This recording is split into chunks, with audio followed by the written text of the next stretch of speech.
구독, 좋아요는 큰 힘이 됩니다. 40년 충신이었던 남편의 옷에서 난 낯선 여자의 향기. 여보, 나 오늘 좀 늦어. 고교 동창놈들이 기어이 모이자네. 당신은 저녁 챙겨 먹고 먼저 자. 현관문 너머로 들려오는 남편의 목소리는 평소와 다름없이 다정하고 듬직한 울림이었습니다. 올해로 결혼한 지 벌써 40년입니다. 강산이 4번이나 변하는 동안 저는 저 남자 하나만 믿고 제 푸르던 청춘을 통째로 다 바쳤습니다. 남들은 남편이 도박을 한 해 밖으로 걷도내하며 소가리를 할 때도 제 남편만큼은 법 없이도 살 성실한 사람이라며 동네방네 칭송이 자자했습니다. 저 역시 그게 제 인생의 유일한 자부심이자 훈장인 줄로만 알고 굽은 허리를 펴며 살았습니다. 새벽 2시 도어락 번호 누르는 소리가 정적을 깨고 날카롭게 제 가슴을 때렸습니다. 술기운에 비틀거리는 남편을 부축해 침대에 앉히고 거칠어진 손으로 남편의 양복 겉옷을 받아들었습니다. 그런데 그 순간 제 코끝을 찌르는 생경한 냄새가 훅 끼쳐왔습니다. 아주 진하고 달콤한 꽃냄새였습니다. 백화점 1층 화장품 코너에서나 날 법한 아주 젊고 발랄한 여자의 살 냄새가 섞인 독한 향수 냄새. 평생 시장통에서 콜드크림 하나로 버티며 살아온 저에게는 그 향기가 마치 날카로운 칼날처럼 제 폐부를 깊숙이 찌르는 것 같았습니다. 여보, 이 냄새 당신 오늘 누구 만났어? 동창 모임이라더니 여자라도 있었어?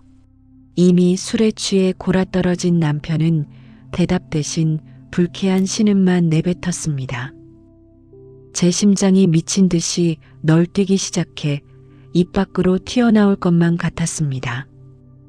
손이 덜덜 떨려서 남편의 셔츠 단추를 푸는 데만 10분이 넘게 걸렸습니다. 그때였습니다. 남편의 바지 주머니 속에서 휴대폰이 진동을 울리며 검은 화면을 번쩍였습니다. 오빠 아까 준 향수 마음에 들어. 뿌릴 때마다 내 생각하기 약속. 오빠. 환갑을 넘긴 내 남편이 누군가에게는 오빠였습니다. 화면을 바라보는 제 눈앞이 하얗게 번지고 온 세상이 빙글빙글 돌았습니다. 거실 형광등이 지직거리며 깜빡이는 소리가 마치 제 심장을 옥죄는 비명처럼 들려왔습니다. 늙는다는 건 참 서러운 일입니다. 눈도 침침해지고 귀도 어두워지는데 왜 이런 더러운 냄새와 문자는 귀신같이 알아차리게 되는 걸까요? 남편의 드르렁거리는 코 고는 소리가 평소의 믿음직한 소리가 아니라 짐승의 울음소리처럼 역겹게 들려왔습니다.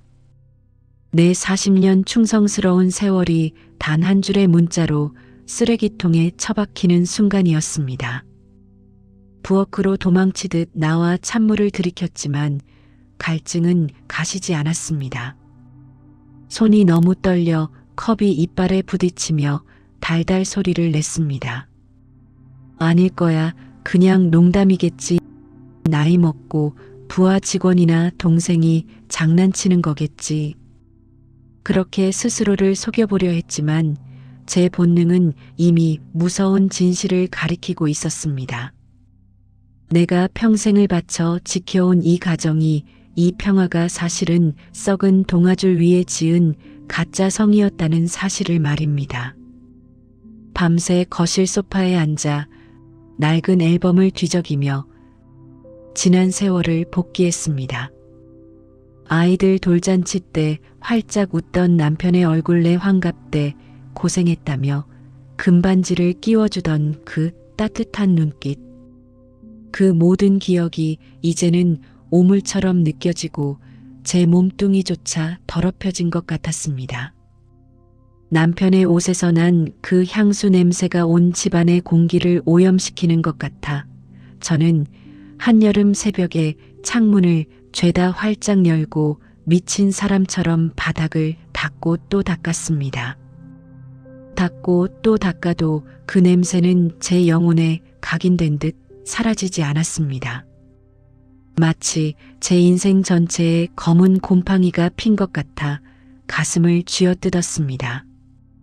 남편의 구두를 보니 뒷굽이 달아 있었습니다. 저 구두를 신고 나 모르는 곳을 얼마나 쏘다니며 웃었을까?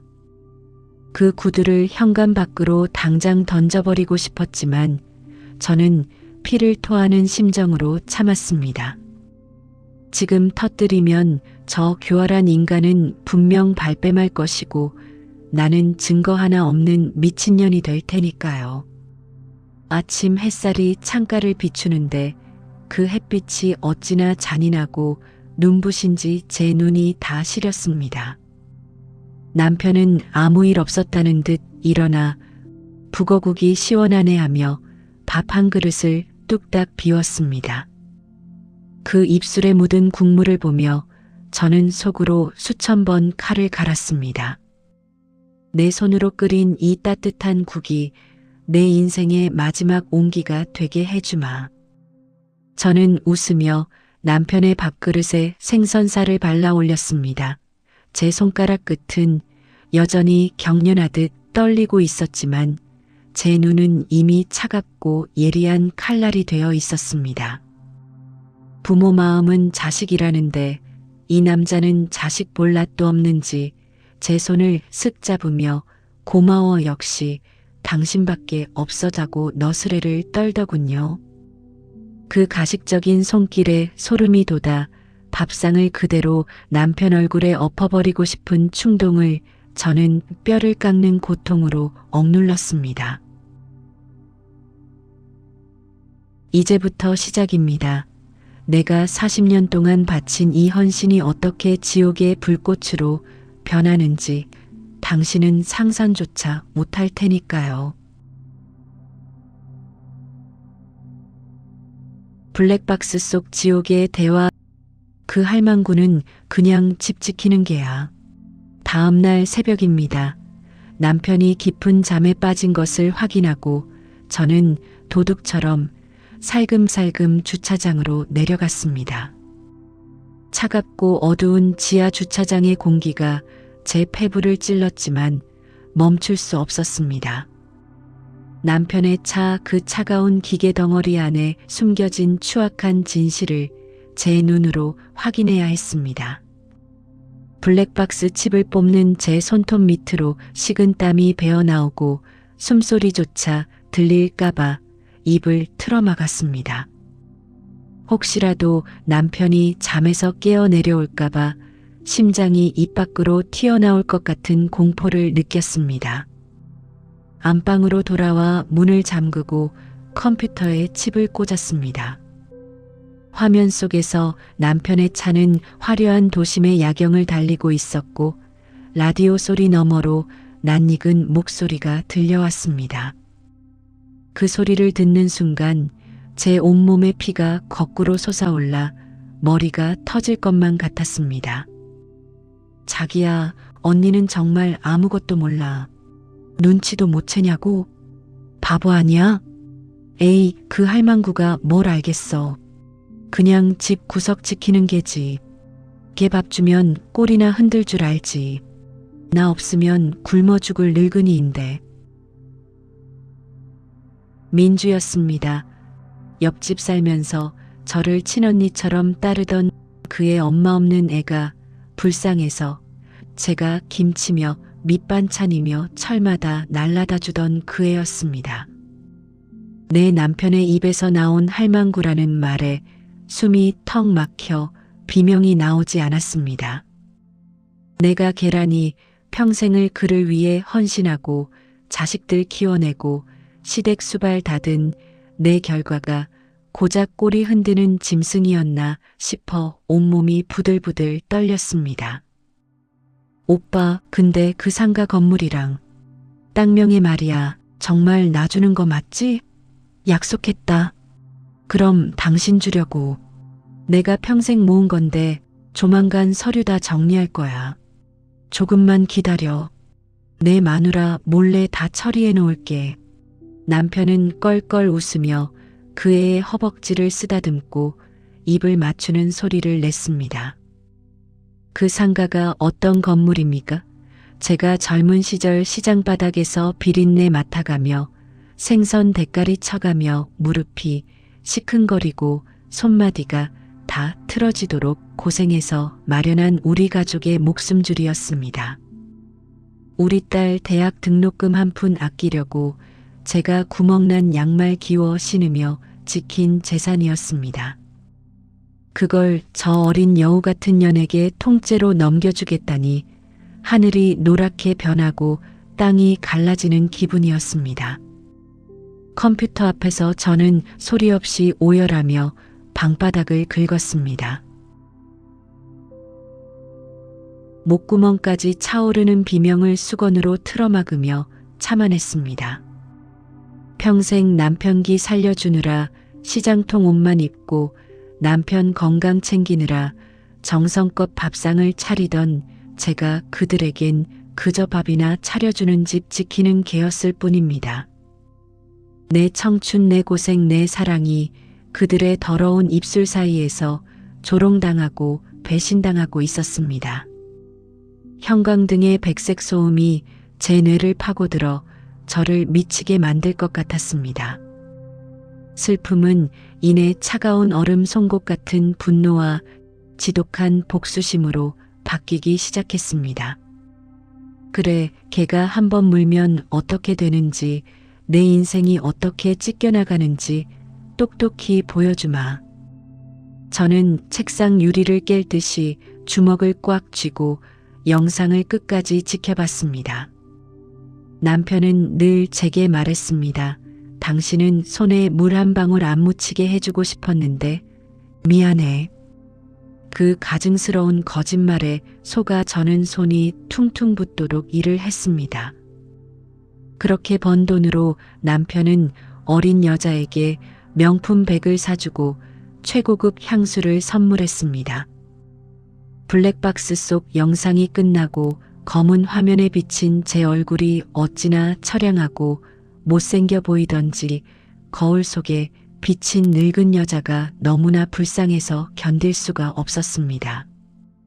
저는 다시 영상을 돌려보며 증거를 하나하나 수집했습니다.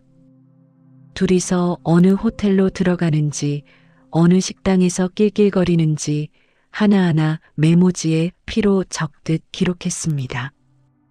기록하는 내내 펜을 쥔 손이 덜덜 떨려 글씨가 엉망이었지만 그 내용만큼은 제 뇌리에 낙인처럼 찍혔습니다. 이제부터 나는 며느리도 아니고 엄마도 아니고 아내도 아닙니다. 나는 오직 저들을 파멸시키기 위해 태어난 악마가 되겠다고 결심했습니다. 늙는다는 건 참 비참한 일입니다. 그동안 쌓아온 정이 칼이 되어 돌아올 때 그 칼을 피할 기력조차 남아있지 않다는 사실이 저를 더 울게 했습니다. 하지만 저는 이대로 주저앉지 않을 겁니다. 남편이 민주에게 넘기려던 그 서류들이 결국 그의 목을 조르는 단단한 밧줄이 되게 만들 것입니다. 인과응보라는 말이 진짜 있다면 내가 직접 그 인과를 만들어줄게. 저는 떨리는 손으로 남편의 서랍을 뒤져 인감도장의 위치를 확인했습니다. 내 인생을 도둑질한 대가로 당신은 모든 것을 잃게 될 거야. 아주 처참하게. 피눈물 대신 카메라를 선택한 아내의 치밀한 감시. 부엌 바닥에 주저앉아 한참을 바닥만 긁었습니다. 거칠어진 손등에 피가 맺히는 줄도 몰랐습니다.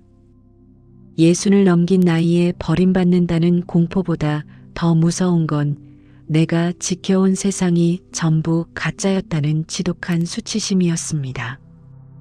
동네 사람들이 알면 어쩌나, 자식들이 알면 어쩌나 하는 생각에 가슴이 타들어가 검은 재가 되는 것 같았습니다.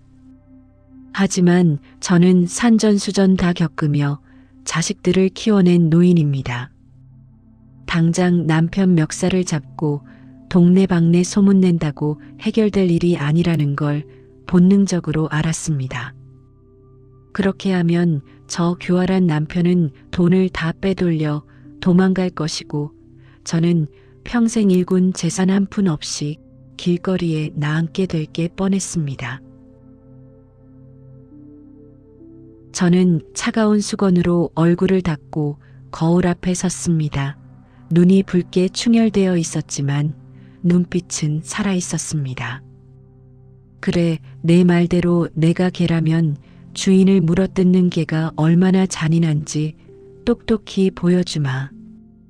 저는 며칠 뒤 고향 친구들을 만나러 간다며 짐을 싸는 연기를 시작했습니다. 남편은 잘 다녀와 여보 가서 비싼 것 좀 사 먹고 푹 쉬어 돈 아끼지 말고라며 가식적인 웃음으로 저를 배웅하고 차문까지 열어주더군요. 그 다정한 손길이 닿은 제 팔이 소름 끼치도록 실어 전율이 돋았습니다. 저는 그 웃음 뒤에 감춰진 시퍼런 배신의 칼날을 보았습니다.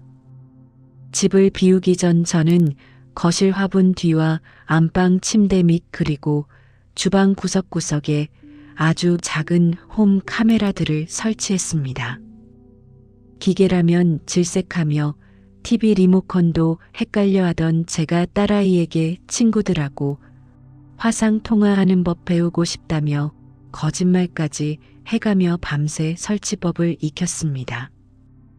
휴대폰으로 연결된 카메라 화면을 켜자마자 제 심장은 다시 한번 갈기갈기 난도질 당했습니다.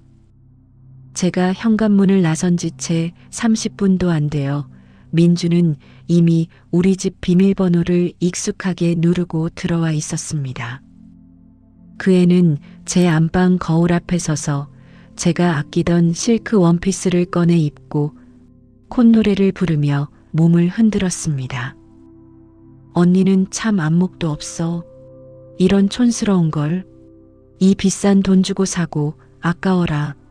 내가 입으니 명품 같네. 그 원피스는 작년 제 환갑 때 딸아이가 첫 월급 타서 선물해준 세상에서 가장 소중한 옷이었습니다. 그걸 저런 더러운 년이 걸치고 비웃는 걸 보니 눈에서 불이 번쩍 나고 피가 끓었습니다. 남편은 퇴근하자마자 그 애를 뒤에서 껴안으며 제 욕을 늘어놓았습니다. 제가 정성껏 끓여놓은 갈비찜을 둘이서 사이좋게 나눠 먹으며 제 명의의 재산을 어떻게 가로챌지 머리를 맞대고 상의하는 모습? 화면 속 그들은 더 이상 제가 알던 사람들이 아니었습니다. 욕정과 탐욕에 찌든 추악한 짐승들에 불과했습니다. 남편은 민주에게 제 명의로 된 인감증명서와 위임장 서류를 보여주며 이제 다 됐어. 걱정 말라고 속삭였습니다. 저는 고향 가는 기차 안에서 휴대폰을 꽉 쥐었습니다. 손가락 끝이 하얘지고 손바닥에서 피가 났지만 아무런 통증도 느껴지지 않았습니다. 오직 머릿속에는 저들을 어떻게 무너뜨려야 가장 고통스러울까 하는 생각뿐이었습니다. 이제 제 복수의 시계가 쉼없이 돌아가기 시작했습니다. 그들이 가장 행복해하고 방심하는 순간에 가장 잔인하게 그들을 파멸시킬 것입니다. 내 평생의 눈물과 고생이 담긴 이 집을 저들의 화려한 무덤으로 만들어주겠다고 맹세하고 또 맹세했습니다. 기차 밖 풍경은 평화롭기만 한데 제 가슴속은 지옥불이 타오르고 있었습니다. 옆자리에 앉은 젊은 처자가 할머니 어디 편찮으세요? 하고 묻더군요. 제가 얼마나 무서운 표정을 짓고 있었으면 그랬을까요? 저는 웃으며 대답했습니다. 아니요. 아주 기쁜 일이 있어서 그렇습니다.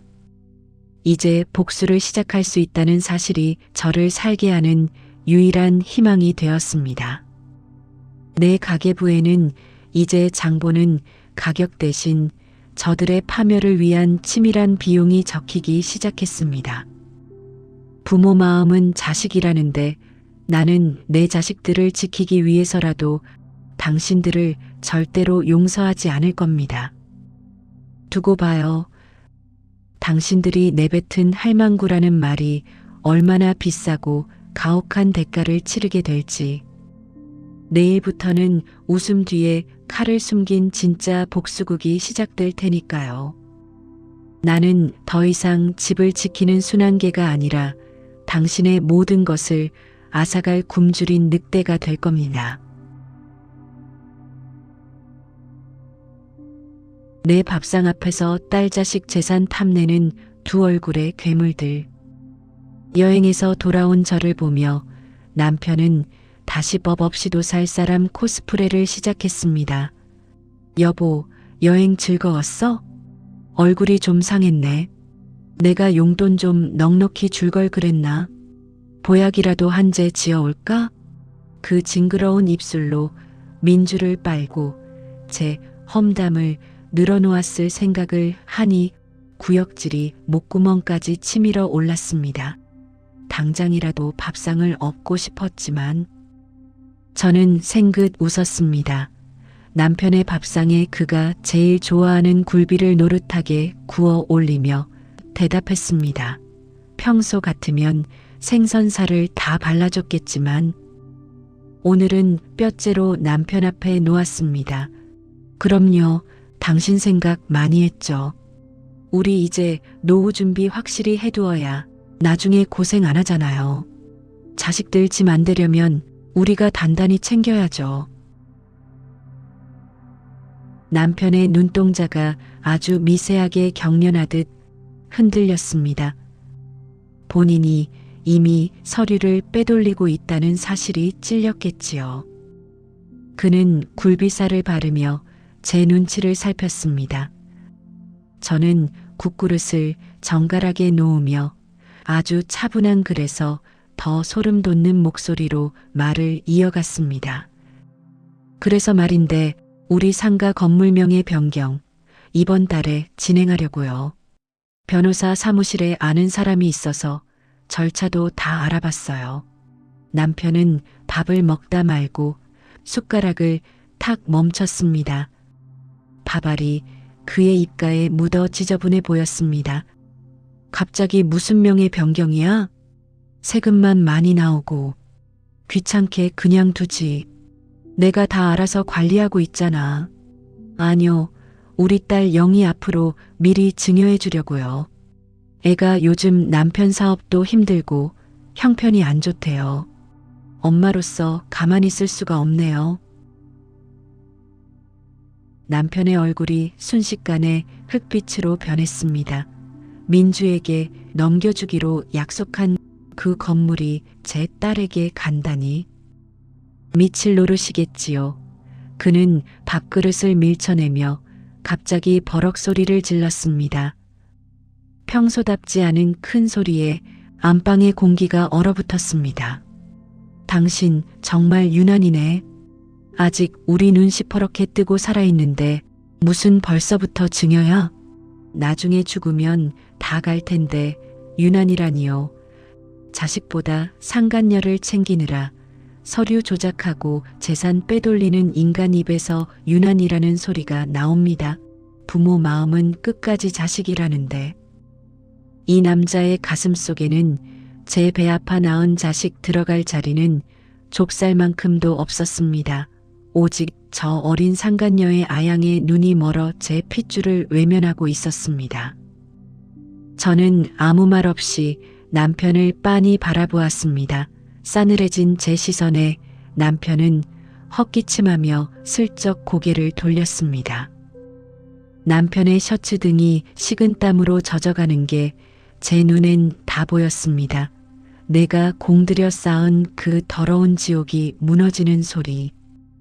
너만 못 듣고 있는 거야. 저는 속으로 비웃으며 남편의 국그릇에 국물을 더 부어주었습니다.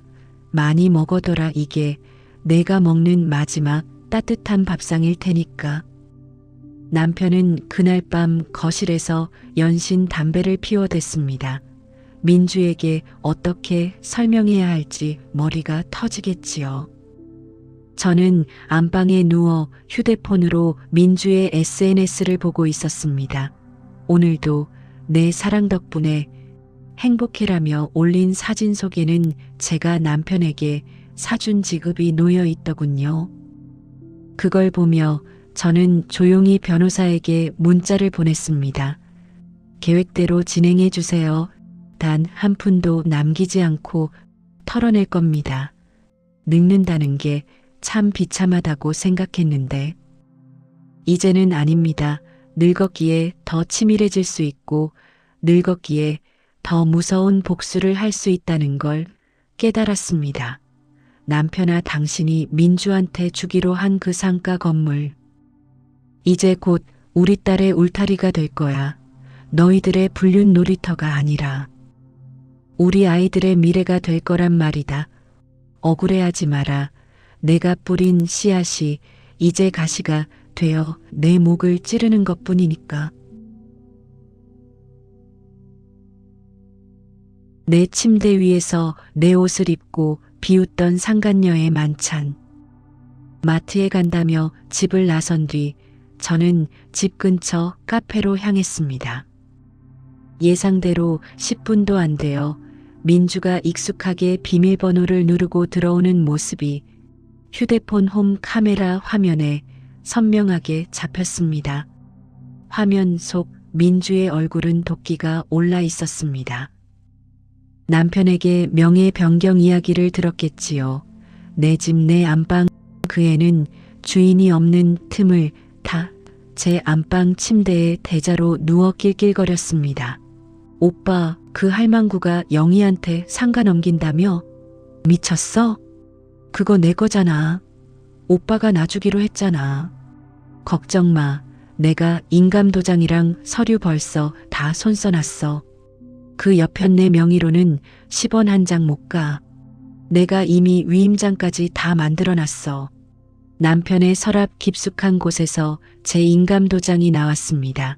제가 평생 남편 하나 믿고 모든 걸 맡겨두었던 제 마지막 자존심이자 생명줄이었습니다. 그걸 들고 민주와 입을 맞추며 좋아하는 남편의 모습에 제 손가락 끝이 파르르 떨리며 경련이 일어났습니다. 어떻게 사람이 저럴 수 있을까? 40년 세월이 고작 종이 몇 장보다 못할까 싶어 가슴이 찢어졌습니다. 민주는 부엌으로 가더니 제가 어제 밤새 기름 걷어가며 고아낸 사골국을 데웠습니다. 냄비 소리가 카메라 너머로 들려오는데 그 소리가 제 심장을 긁는 소리 같았습니다. 어우, 국은 잘 끓여. 역시 집 지키는 개가 밥 하나는 잘한다니까. 오빠, 이거 다 먹고 나 명품 가방 하나 더 사주면 안 돼? 그 애는 제 그릇에 제 국을 담아 아주 맛있게 먹었습니다. 제가 자식들 먹이려고 남편 기력 보충해 주려고 뜨거운 가스불 앞에서 땀 흘리며 뼈마디마디가 아프도록 고아낸 음식이었습니다. 그게 그들에게는 시시덕거리는 술안주에 불과했습니다. 남편은 민주의 머리를 쓰다듬으며 다 사줄게, 조금만 참아라고 달랬습니다. 믿었던 남편의 배신은 가난보다 훨씬 더 춥고 시립니다. 환갑이 넘은 나이에 이런 대접을 받는다는 게 제 인생 전체를 통째로 부정당하는 것 같아 눈물이 쏟아질 뻔했습니다. 하지만 저는 카페 테이블을 손톱이 빠지도록 움켜쥐며 눈물을 삼켰습니다. 지금 울면 지는 거다. 나는 저들을 반드시 파멸시켜야 한다고 다짐했습니다. 많이 먹어둬라. 그게 내 인생의 마지막 만찬이 될 테니까. 화면 속에서 제 옷장에 걸린 수백만 원짜리 모피 코트를 걸쳐보며 춤을 추는 민주를 보며 저는 조용히 변호사에게 전화를 걸었습니다. 준비되셨죠? 내일 오전에 바로 터뜨립니다. 내일이면 저들이 가진 모든 것, 심지어 저들이 걸치고 있는 속옷조차 제 손에 의해 갈갈이 찢겨나갈 것입니다. 저는 카페 창밖을 보며 차갑게 웃었습니다. 거리에 지나가는 사람들이 저를 미친 노인네처럼 쳐다봤지만 상관없었습니다. 이제 진짜 복수가 무엇인지 한 맺힌 여자가 얼마나 독해질 수 있는지 보여줄 시간이 다가왔습니다. 민주야, 내 옷이 그렇게 좋으니? 내일이면 내가 입을 옷은 죄수복뿐일 거다. 남편아, 내 국이 그렇게 맛있니? 내일부턴 맹물도 목구멍에 안 넘어갈 거다. 내가 내 헌신을 개 취급했으니 이제 진짜 개가 어떤 이빨을 가졌는지 확인시켜 줄게. 너희들이 탐내는 그 모든 것이 한순간에 신기루처럼 사라지는 꼴을 지켜보는 것이 내 남은 생의 유일한 즐거움이 될 테니까. 인감도장 빼돌린 남편의 뒤통수를 치는 재산 몰수 작전. 다음 날 아침 남편이 출근한 직후 저는 평생 모아둔 비상금과 남편의 비리가 담긴 장부를 들고 은행으로 향했습니다. 남편은 제가 경제관념이 전혀 없는 줄 알았겠지만 저는 가계부 뒷장에 남편이 몰래 빼돌린 비자금 내역을 수년간 적어왔습니다. 남편이 저 몰래 굴리던 차명 계좌들과 장권거래 내역들. 그것은 모두 제 인감과 서류로 만들어진 것들이었죠.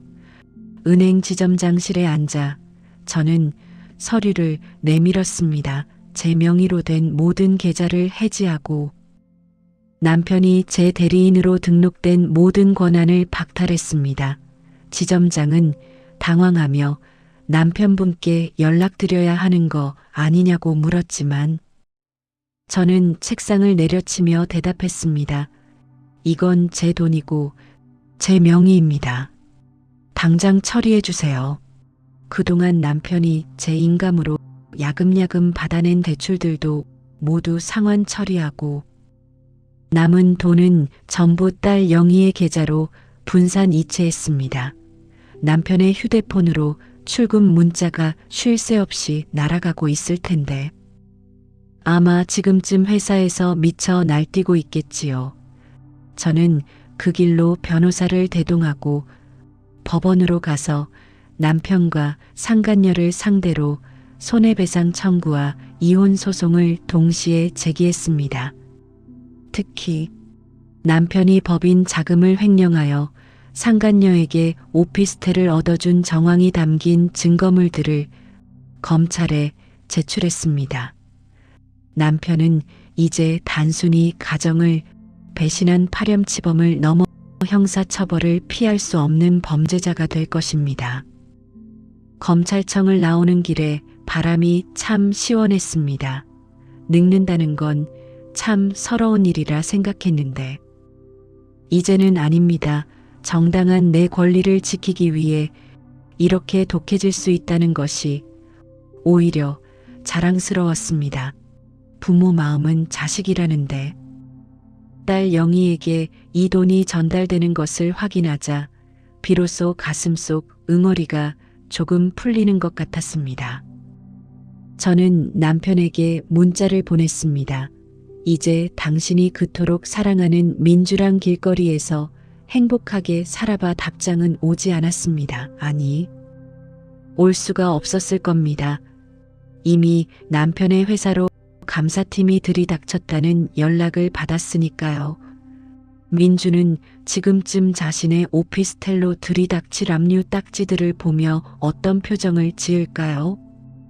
내가 준 공국으로 채운 배가 이제는 뒤틀리고 아파올 시간입니다. 사랑이라는 이름으로 남의 인생을 짓밟은 대가는 당신들이 상상하는 것보다 훨씬 더 가혹할 겁니다. 인생사 인과응보라는 말이 괜히 있는 게 아니라는 걸 제가 똑똑히 가르쳐 주기로 했습니다. 앞으로 남은 인생은 누군가의 아내도 누구의 엄마도 아닌 오직 제 자신으로 살아갈 것입니다. 그 시작은 저 더러운 것들을 내 인생에서 완벽하게 도려내는 것부터입니다. 남편아, 당신이 내 도장을 훔쳐 인생을 설계했다면 나는 내 지혜로 내 지옥을 완성했다. 이제 내가 갈 곳은 민주의 품이 아니라 차가운 감옥 바닥뿐이야. 상간녀의 승진 파티날 전 직원의 공개된 추악한 불륜 영상. 민주가 그토록 공들여 준비했다던 파티날이 밝았습니다. 커리어 우먼 코스프레의 정점을 찍는 날이었죠. 그 애는 제가 사준 줄도 모르는 남편의 비자금으로 떡칠을 했습니다. 온몸을 명품으로 휘감고 호텔 연회장에 나타났습니다. 마치 본인이 이 세상의 주인공인 양 화사하게 웃고 있었죠. 남편은 그 옆에서 자기가 성공한 사업가인 양 어깨를 으쓱거렸습니다. 사람들 앞에서 민주를 유능한 인재라고 입에 침이 마르게 칭찬했습니다. 둘이 눈을 맞추며 웃는 꼴이 가관이었습니다. 저는 연회장 문을 열고 아주 천천히 들어갔습니다. 검은 드레스를 입고 서늘한 미소를 지으며 걸어갔습니다. 제 손에는 작지만 아주 강력한 폭탄이 들려 있었습니다. 증거가 가득 담긴 USB 하나가 제 무기였습니다. 민주는 저를 보자마자 얼굴이 흑빛이 되어 굳어버렸습니다. 사색이 되어 뒷걸음질 치는 그 애의 손을 제가 꽉 잡았습니다. 어머, 민주야. 승진 축하해. 내가 빈손으로 올 수 없어서 선물을 가져왔어. 그 순간 연회장 대형 스크린에 불이 들어왔습니다. 민주의 업무 성과가 나와야 할 화면에 추악한 영상이 터져 나왔습니다. 내 침대 위에서 내 옷을 입고 내 남편과 뒹굴던 영상이었습니다. 저를 할망구라고 부르며 비웃던 대화가 스피커를 타고 울려 퍼졌습니다. 오빠, 저 할망구는 언제 죽어? 상가 건물명에 나로 빨리 바꿔줘. 민주의 앙칼진 목소리가 호텔 전체를 뒤흔들었습니다. 축배를 들던 사람들은 잔을 떨어뜨리고 비명을 질렀습니다. 민주는 비명을 지르며 스크린을 가리려 발버둥 쳤습니다. 하지만 이미 쩌렁쩌렁하게 울리는 그 애의 목소리를 막을 순 없었습니다. 언니는 참 안목도 없어. 이런 촌스러운 옷을 왜 사나 몰라. 남편과 민주가 저를 개 취급하며 조롱하던 그 적나라한 현장. 수백 명의 하객이 그 장면을 목격하며 경악을 금치 못했습니다. 우아하고 유능했던 팀장의 이미지는 한순간에 시궁창에 처박혔습니다. 남편은 미친 사람처럼 스크린을 끄려고 영상 장비로 달려갔습니다. 하지만 제가 미리 매수한 보안 요원들이 그를 짐짝처럼 던져버렸습니다. 당신이 그랬잖아, 나보고. 집 지키는 게라고? 주인을 물면 어떻게 되는지 오늘 이 자리에서 똑똑히 보여줄게. 남편의 얼굴은 시뻘겋게 달아오르다 못해 시커멓게 죽어갔습니다. 민주는 바닥에 주저앉아 얼굴을 감싸 쥐고 소리를 질렀습니다. 그 눈물은 반성이 아니라 본인의 인생이 끝났다는 공포의 비명이었습니다. 지인들은 저를 안쓰럽게 보았지만 저는 당당하게 고개를 들었습니다. 이게 바로 여러분이 부러워하던 인꼬 부부의 실체입니다. 저 더러운 것들을 지켜봐 주셔서 감사합니다. 제가 더 독해질 수 있었네요. 부모 마음은 자식이라는데 우리 딸이 이 영상을 보고 아빠에 대한 더러운 환상을 다 깨버리길 바라는 마음뿐이었습니다. 늙는다는 건 서러운 일이라 생각했는데 이제 보니 참 통쾌한 일이었습니다. 쓰레기들을 한 번에 청소하고 나니 10년 묵은 체증이 다 내려갔습니다. 민주야, 내가 입은 그 옷 내 딸이 첫 월급 타서 사준 옷이야. 당장 벗어 던지고 여기서 사라져. 내가 갈 곳은 차가운 길바닥뿐이니까.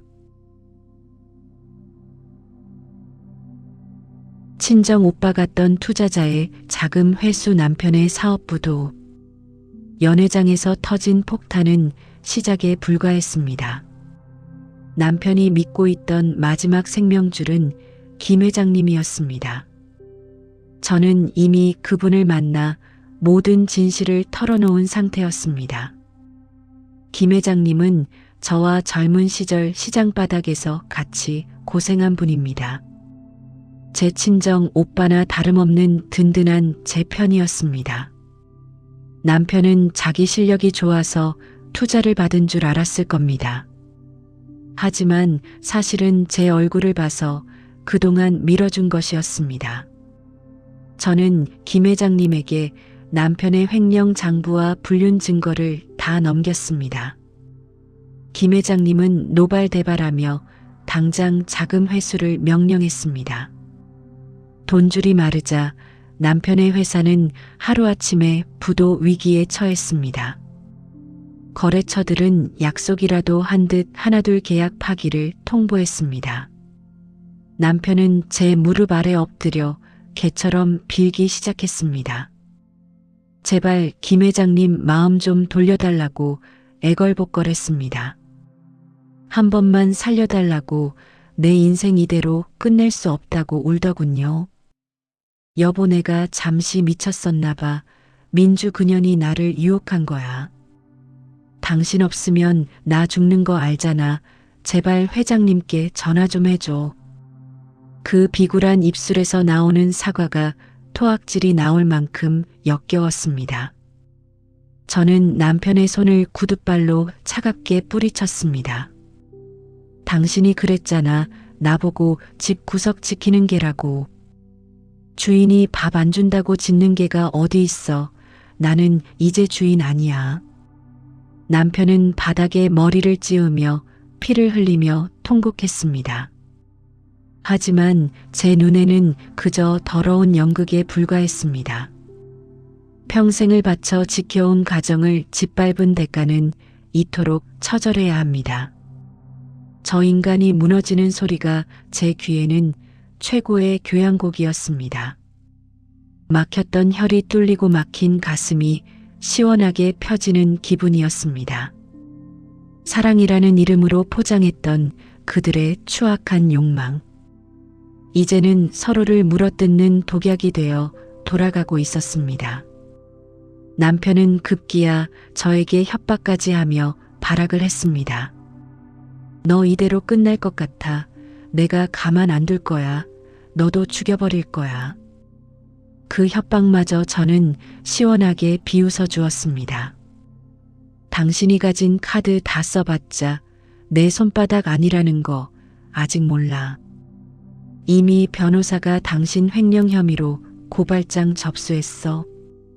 경찰서에서 민주랑 같이 공국이나 실컷 얻어먹으렴. 남편은 망연자실하게 앉아 초점 없는 눈으로 허공만 봤습니다. 평생을 속여온 대가가 모든 것을 앗아가는 순간이었습니다. 남편아, 당신이 민주한테 주기로 약속한 그 상가 건물. 지금 압류 딱지 붙어서 경매로 넘어가고 있단다. 너희들의 무덤이야. 내가 판 구덩이에 내가 들어가는 거니 누구를 원망하지 마라. 불륜녀와 한패였던 시어머니에게 선사한 작물 취득의 공포. 이 사실을 안 시어머니가 집으로 번개처럼 들이닥쳤습니다.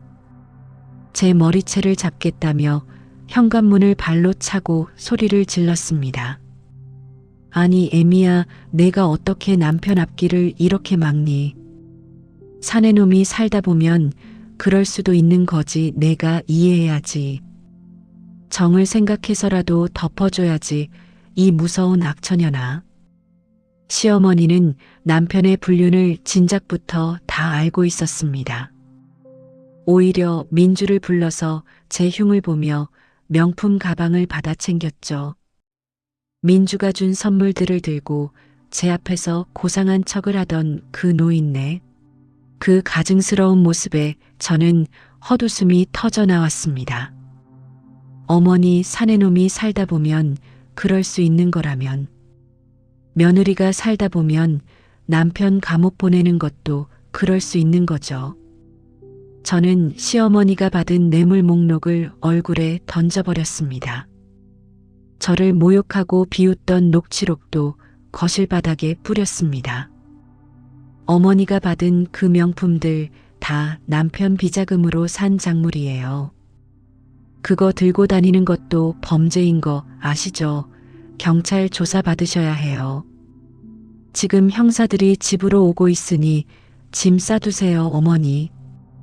시어머니는 가방이 압류된다는 말에 순식간에 안색이 변했습니다. 갑자기 자기 아들의 뺨을 때리며 미친 듯이 연기를 시작했습니다. 아이고, 내가 저놈 저럴 줄 알았다. 정말이야. 애미야, 믿어줘. 나는 아무것도 몰랐어. 다 저놈이 나한테 시켜서 어쩔 수 없었어.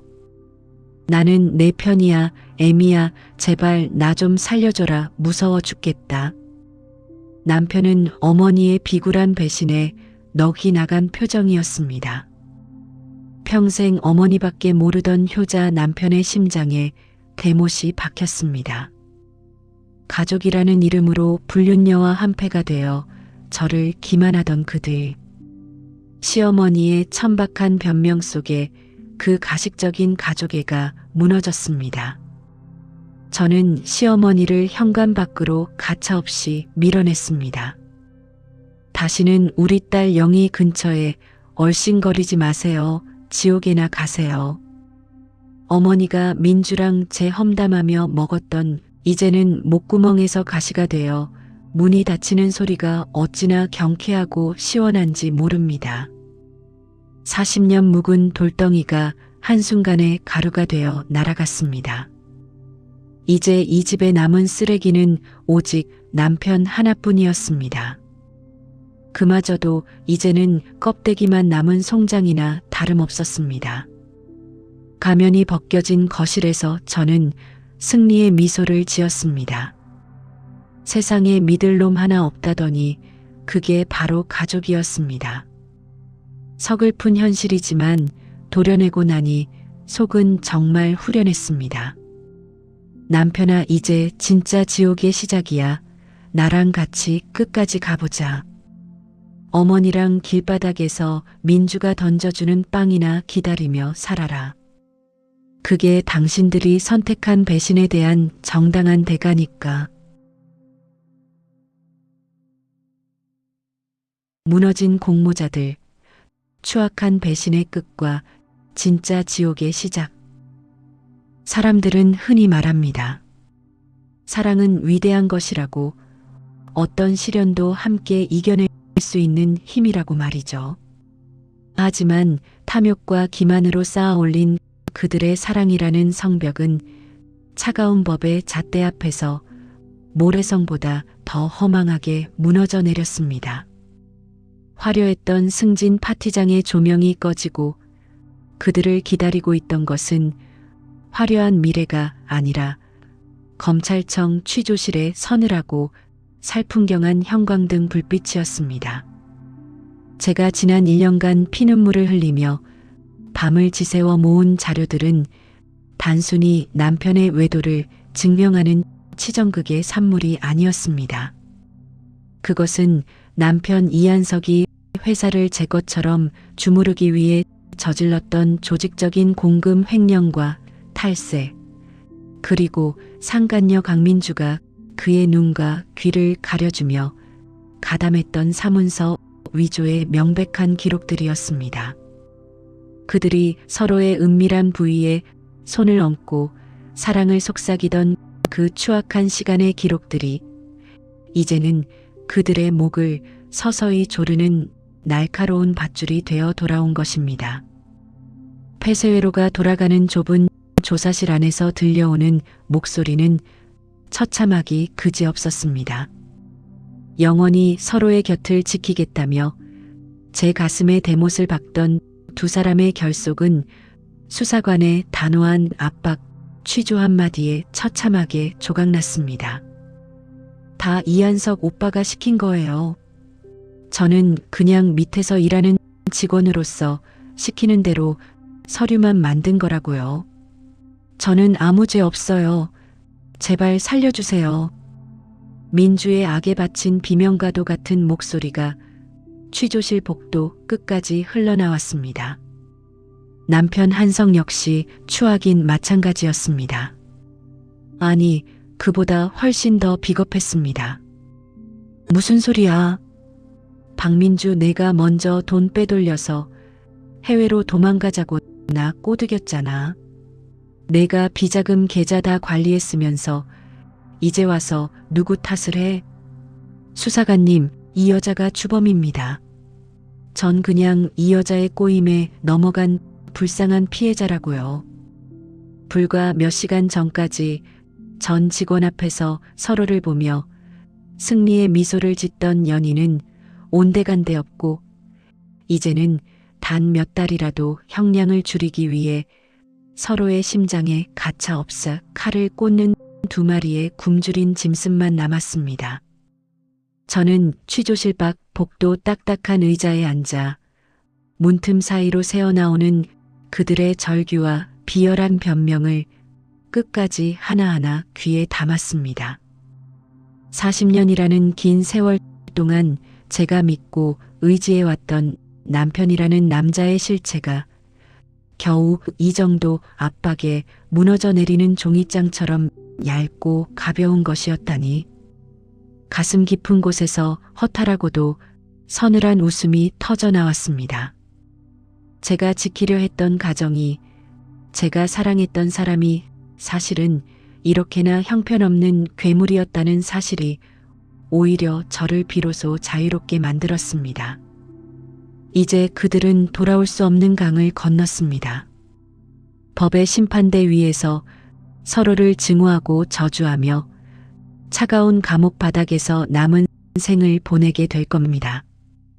남편은 제가 건네준 이혼 서류에 수갑찬 손으로 지장을 찍어야 할 것이고, 민주는 자신이 그토록 탐냈던 명품 가방 대신 푸른색 수의를 입게 되겠죠. 두 사람이 서로를 헐뜯으며 괴물이 되어가는 그 광경을 지켜보며 저는 조용히 일어섰습니다. 40년 동안 저를 가두고 숨통을 조였던 지옥의 문이 드디어 닫히고 있었습니다. 이제 그들이 지은 죄의 무게만큼 남겨진 고통의 시간은 오롯이 그들의 몫이 될 것입니다. 파티의 막은 내려졌고 이제 그들에게는 평생 끝나지 않을 진짜 지옥이 시작되었습니다. 저는 이제야 비로소 그 어떤 미련도 없이 이 어두운 복도를 걸어 나갈 수 있게 되었습니다. 이게 내가 그토록 원하던 자유의 대가야. 연회장에서 쫓겨나 집으로 돌아온 남편은 제정신이 아니었습니다. 짐승처럼 울부짖으며 거실 가구를 다 부수기 시작했습니다. 너 미쳤어. 내 인생을 이렇게 망쳐놓고 내가 무사할 것 같아. 남편은 술병을 휘두르며 제 목을 조르려 달려들었습니다.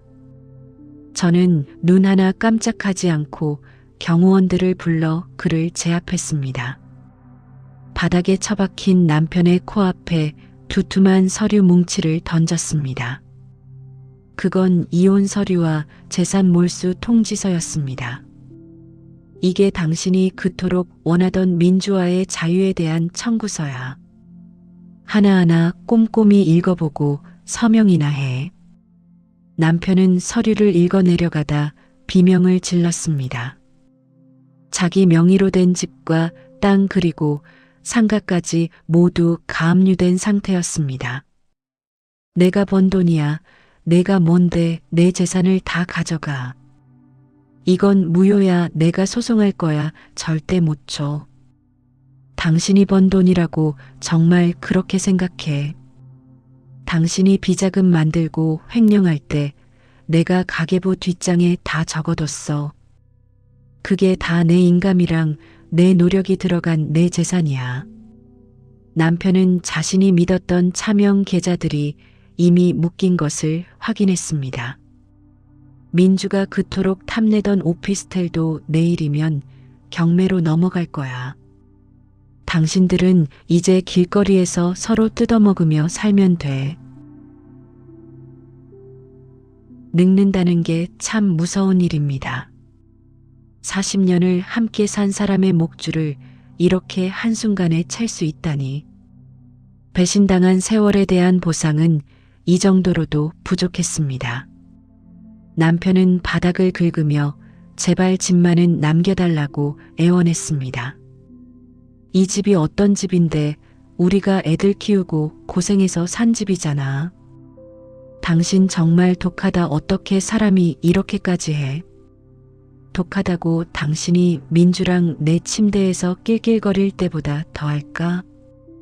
당신은 내 인생을 죽였지만 나는 당신 인생의 껍데기만 가져가는 거야. 가족이라는 이름으로 묶여있던 40년의 밧줄이 끊어졌습니다. 그 소리가 어찌나 경쾌하던지 저는 그 위를 밟고 지나갔습니다. 이제 당신에게 남은 건 빚더미와 정과자라는 딱지뿐이야. 민주가 과연 빈털터리가 된 당신을 사랑해 줄까? 저는 남편의 면전에 침을 뱉어 주었습니다. 짐을 싸서 집을 나오는데 뒤에서 들려오는 남편의 통곡 소리. 그 소리가 마치 제 새로운 인생을 축하하는 축가처럼 들렸습니다. 상간녀의 처절한 몰락과 영혼까지 탈탈 터는 과정. 남편을 처리한 뒤 저는 곧바로 민주에게 향했습니다. 그 애가 다니는 회사 게시판에 모든 증거를 올렸습니다. 민주의 고향 부모님 댁으로도 증거 자료를 모두 보냈습니다. 민주는 승진은커녕 회사에서 즉각 파면당했습니다. 업계에 소문이 다 퍼져 다시는 발을 붙일 수 없게 되었습니다. 그 애가 제 돈으로 샀던 명품 가방과 구두들, 모조리 압류되어 제 창고로 들어왔습니다. 민주는 제 집 앞까지 찾아와 무릎을 꿇었습니다. 머리를 바닥에 찌우며 용서해달라고 울며 빌었습니다. 언니, 제가 잘못했어요. 오빠가 꼬셔서 어쩔 수 없었어요. 제발 소송만은 취하해 주세요. 제 인생 정말 끝났어요. 저는 그 애의 턱을 들어 올리고 아주 차갑게 내려다봤습니다. 인생이 끝났다고 하니 이제부터가 진짜 시작이야. 내가 우리 남편이랑 먹고 즐긴 그 돈들, 내가 민사소송으로 10원 한 장까지 다 받아낼 거니까. 민주는 얼굴이 하얗게 질려 사시나무 떨듯 떨었습니다. 제가 제기한 위자료 청구액은 그 애가 평생 일해도 못 갚을 돈이었죠. 내 부모님도 동네에서 고개 못 들고 다니신다더라. 딸 자식이 남의 가정 파탄 내고 상가 건물 구걸하고 다녔으니. 민주는 비명을 지르며 바닥을 굴렀지만 저는 차가웠습니다. 내가 입고 있는 그 옷도 내 돈으로 산 거니까 벗고 가라고 하고 싶지만 더러워서 참는다. 당장 내 눈앞에서 사라져. 늙은 여자의 분노가 얼마나 치밀하고 무서운지 민주는 그제야 뼈저리게 느끼는 듯 했습니다. 즐긴 그 돈들, 내가 민사소송으로 10원 한 장까지 다 받아낼 거니까. 민주의 부모님도 제 딸이 당한 수모를 겪어야죠. 그게 공평한 세상의 이치 아니겠습니까? 상간녀 소송은 단순히 돈을 받는 과정이 아니었습니다. 그 애의 영혼을 하나하나 분해해서 시궁창에 던지는 과정이었죠. 민주는 결국 신용불량자가 되어 공장을 전전한다는 소식을 들었습니다. 제가 보낸 소송 서류들이 그 애의 발목을 평생 잡을 겁니다. 사랑이라는 이름 뒤에 숨어 남의 가정을 도둑질한 대가 뼈를 깎는 고통으로 평생 갚으며 살아가게 될 겁니다. 저는 민주가 쓰던 계정에 달린 비난 댓글을 보며 웃었습니다. 이제 내 이름은 내 인생에서 완벽하게 지워졌어. 더러운 기억과 함께 영원히 사라져라. 가슴 깊이 와닿는 밤이었습니다. 제가 지킨 것은 재산만이 아니라 제 마지막 자존심이었습니다. 길바닥으로 쫓겨난 그들의 최후와 진흙탕 싸움. 모든 재산을 몰수당하고 살던 집에서 쫓겨난 남편. 회사에서 파면당하고 낙인 찍힌 상간녀 민주. 그들이 갈 곳이라곤 월세 20만 원짜리 고시원뿐이었습니다. 평생 에어컨 빵빵한 집에서 제가 차려주는 밥만 먹던 남편. 곰팡이 냄새 나는 단칸방에서 민주와 마주 앉았습니다. 둘의 그 뜨겁다던 사랑은 돈줄이 마르는 순간 끝났습니다. 추악한 본색을 드러내며 서로를 갉아먹기 시작했습니다. 제가 설치해둔 마지막 도청 장치 너머로 대화가 들려왔습니다. 그 소리는 그야말로 지옥의 아수라장이었습니다. 내가 꼬셔서 이 사단이 난 거 아니야, 멍청한 놈아. 민주가 날카로운 목소리로 남편의 뺨을 때렸습니다. 남편은 짐승처럼 소리를 지르며 맞받아쳤습니다. 내가 그 상가 건물만 탐내지 않았어도 이렇게 안 됐어. 내 마누라한테 이렇게까지 당할 줄은 몰랐단 말이야. 오빠가 나 사랑한다며 다 책임진다며 이제 와서 누구 탓을 해. 늙어 빠진 게 돈도 없고 능력도 없으면서 누굴 탓해. 당장 나가. 남편은 평생 들어본 적 없는 늙어 빠졌다는 말에 충격을 받았습니다. 민주의 머리채를 휘잡고 짐승처럼 서로를 물어뜯으며 악을 쓰고 싸웠습니다. 그들이 그렇게 원하던 자유가 고작 이 더러운 방 안의 난투극이라니. 저는 수화기 너머로 들려오는 그 소리를 들으며 저를 조롱하던 자들, 서로의 밑바닥을 보며 울부짖는 그 모습이야말로 진짜 서러운 최후였습니다. 민주는 결국 남편의 지갑에 남은 마지막 몇만 원까지 훔쳤습니다. 밤중에 몰래 짐을 싸서 야반도주를 해버렸습니다. 남편은 알코올 중독자가 되어 길거리를 헤매고 다녔습니다. 제 이름을 부르며 통곡하고 다닌다는 소문이 들렸습니다. 지인들에게 전화를 걸어 내 마누라가 독한 년이라며 하소연했습니다. 하지만 이미 세상은 그를 파렴치한 불륜남으로 낙인 찍었습니다. 누구 하나 그의 말을 들어주는 사람은 없었습니다.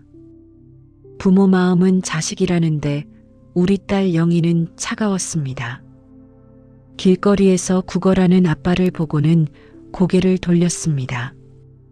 엄마, 저 사람은 이제 우리 아빠 아니야, 죽었다고 생각할래. 사랑이라는 이름으로 포장했던 그들의 가증스러운 욕정. 시궁창 냄새를 풍기며 그렇게 완벽하게 멸망했습니다.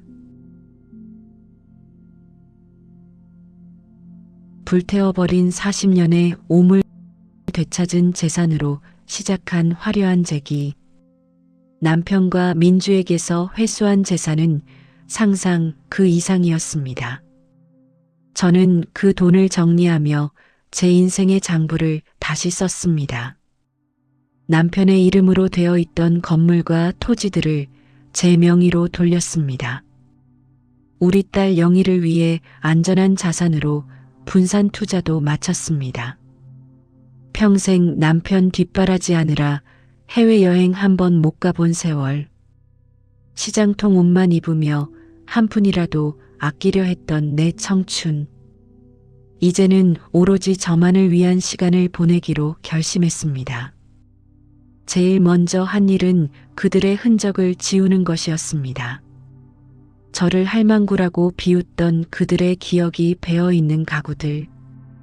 남편의 옷가지와 상간녀가 만졌던 모든 물건을 마당에 쌓았습니다. 불을 붙이자 활활 타오르는 불길이 하늘로 솟구쳤습니다. 제 가슴 속에 맺혔던 40년 묵은 응어리도 함께 타들어갔습니다. 검은 연기가 되어 날아가는 과거를 보며 저는 소리내어 웃었습니다. 60이 넘은 나이에 처음으로 저만을 위한 선물을 했습니다. 반짝이는 고급 세단을 뽑고 제일 비싼 호텔로 향했습니다. 스위트룸에 누워 저 자신에게 수고했다고 말해주었습니다. 이영이 너 참 잘 버텼다. 장하다. 정말 고생 많았다. 이제는 누구의 아내도 누구의 며느리도 아닌 너로 살아라. 거울 속에 비친 제 모습은 초라한 할머니가 아니었습니다. 당당하게 고개를 들고 남편이 민주에게 주려던 그 상가 건물 1층을 개조했습니다. 평생 꿈꾸던 작은 갤러리와 카페를 그곳에 열었습니다. 매일 아침 향긋한 커피 향을 맡으며 그림을 그립니다. 제 작품들을 감상하는 사람들을 보며 진정한 행복을 느낍니다.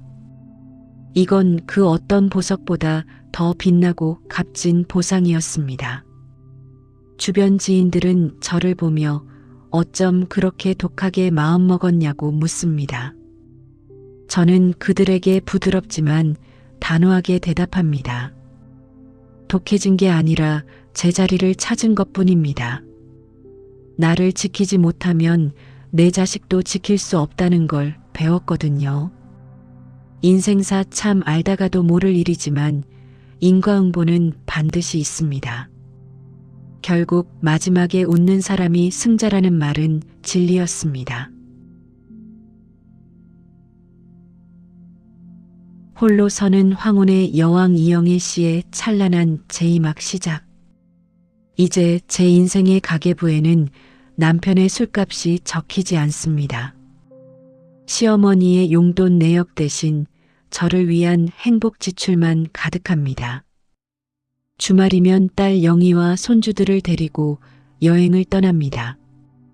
예전에는 상상도 못했던 여유를 만끽하며 웃음을 되찾았습니다.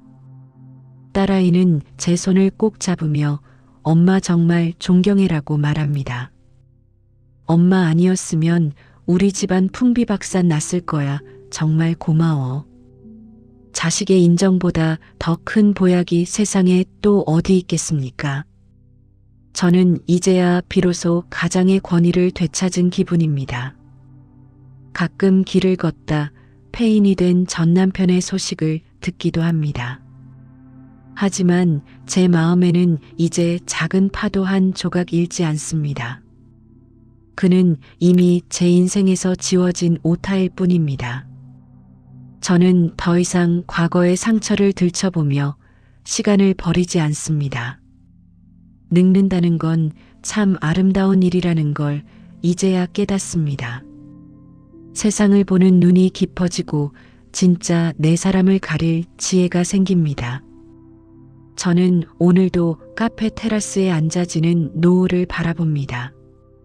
시원한 와인 한 잔을 들이키며 평화로운 저녁을 맞이합니다. 한때는 무너질 것 같았던 제 인생이 이렇게 찬란할 줄 몰랐습니다. 황혼으로 물드는 하늘이 제 복수를 축복해 주는 것 같습니다. 혹시 지금 이 순간에도 배신 때문에 피눈물을 흘리시나요? 가족의 기만 때문에 주저앉아 울고 계신 분이 있다면 제 말을 들으세요. 울기만 하기엔 우리 인생은 너무나 아깝고 소중합니다. 우리 안에는 다시 일어설 수 있는 강한 도끼가 숨어 있습니다. 절대 참지 마세요. 절대로 용서하지 마세요. 당신을 망친 사람들에게 가장 우아하고 잔인한 복수를 하세요. 그게 당신의 남은 인생을 축복으로 바꾸는 유일한 열쇠입니다. 저는 이제 당당하게 제 이름을 부르며 내일을 기다립니다. 이영애 씨 오늘 하루도 정말 고생 많으셨습니다. 따스한 햇살이 제 어깨를 감싸 안으며 위로해 줍니다. 인생은 60부터라는 말 이제야 진짜로 믿어집니다. 저의 화려하고 당당한 제2막은 이제 막 시작되었습니다. 누구보다 빛나는 모습으로 저는 제 길을 걸어갈 것입니다.